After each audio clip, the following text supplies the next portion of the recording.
Sewage के अंदर घूमते पागल प्रेत का प्रकोप। मेरा नाम सुंदरलाल त्रिपाठी है।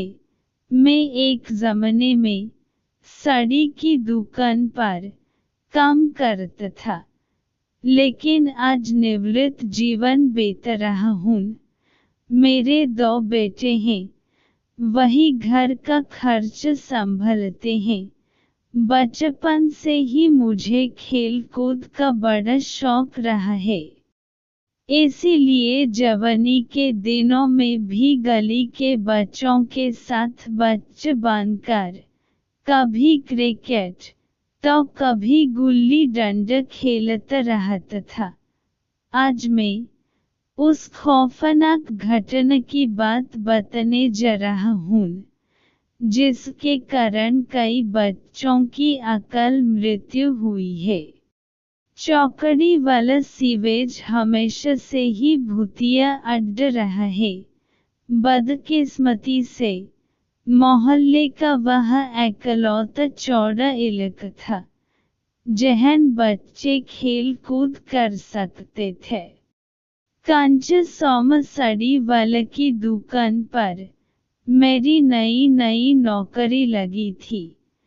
एक दिन सेठ के बेटे का मुंडन था, तो उन्होंने मुझे काम से जल्दी घर भेज दिया। मैं मोहल्ले में चौकड़ी पर जाकर बच्चों के साथ क्रिकेट खेलने लगा। अचानक गेंद खुले सीवेज में जा गिरी। पास खड़ा हुआ नकुल नारियल के छिलके से गेंद बाहर निकालने की कोशिश कर रहा था।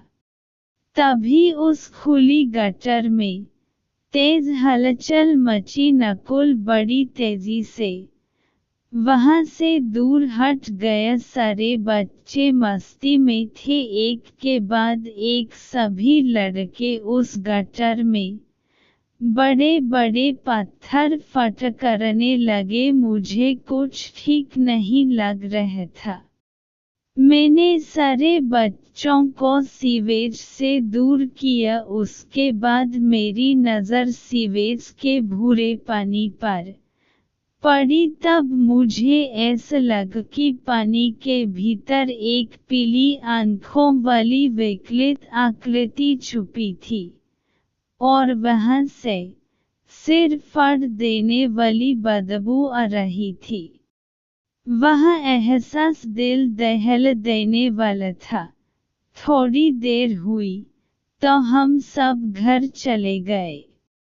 उस रात बार खिड़की से मेरी नज़र चौकड़ी वाली खुली सीवेज पर जा रही थी। अंधेरी रात में मैंने देखा उस गटर के पानी में खलबली मचने लगी। एक घुंघराला साया सीवेज के ऊपर नाच रहा था। उस भयानक नज़ारे से मेरे पैर कांपने लगे। कुछ देर बाद मुझे वहां नकुल दिखा। मैंने उसी वक्त जोर से चीख मारी। नकुल ने मेरी ओर मुड़ा, लेकिन वह काला साया नकुल को सीवेज की ओर घसीटने लगा। मैं चीख पुकार मचाते हुए सीढ़ियों से उतरकर चौकड़ी की सीवेज की ओर दौड़ा। वहां जाकर मैंने देखा पानी बुरी तरह हिल रहा था। शायद वह प्रेत नकुल को ले गया। मैं वहीं अंधेरे में दूर बैठकर रोने बिलखने लगा। कुछ ही देर में पूरा मोहल्ला वहां जमा हो गया। मैंने नकुल के पापा को रोते हुए सारी बात बताई, लेकिन मैं चौंक गया जब उन्होंने खिड़की की ओर इशारा करके बताया कि नकुल तो वह रहा। उस रात लोगों ने मेरा खूब तमाशा बनाया। मैं चुपचाप अपने घर में चला गया। 3 दिन बाद पता चला कि मोहल्ले का एक लड़का अमित बुखार की वजह से गुजर गए। मैं उसके घर गया तो मैंने देखा उसके हाथ पर काटे जाने का निशान था। अमित की दादी ने बताया कि खेल खेल में नकुल के साथ झगड़ा हुआ था, तब नकुल ने अमित को काट लिया था। अब मेरे रोंगटे खड़े हो गए, चूंकि मुझे पता था कि उस बच्चे की मौत का कारण बुखार नहीं, नकुल का काटना ही था। मैं अपना शक दूर करने के लिए उस शाम नकुल के घर गया। मैंने उसे पूछा कि उस रात सीवेज पर तुम ही थे ना? उसने जवाब नहीं दिया और शैतानी हंसी हंसने लगा। मैंने उसको पूछा कि मुंह खोलो, अपने दांत दिखाओ। तभी मुझे नकुल के शरीर से वह भयानक बदबू आने लगी। मेरे उस सवाल से वह गुस्सा हो गया। फिर वह मुझे पागलों की तरह घूरने लगा। थोड़ी देर में भी उसकी आंखों में देखता रहा।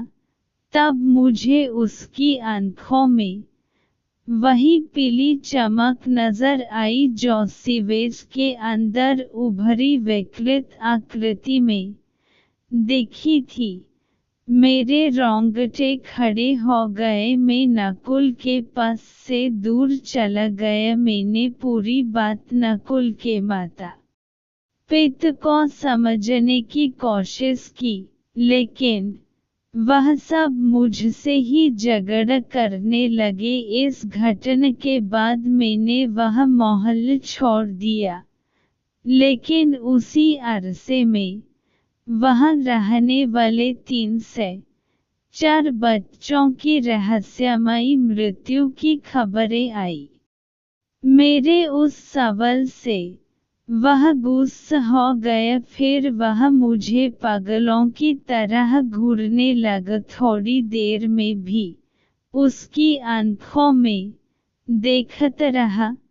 तब मुझे उसकी आंखों में वही पीली चमक नजर आई जो सीवेज के अंदर उभरी विकृत आकृति में दिखी थी।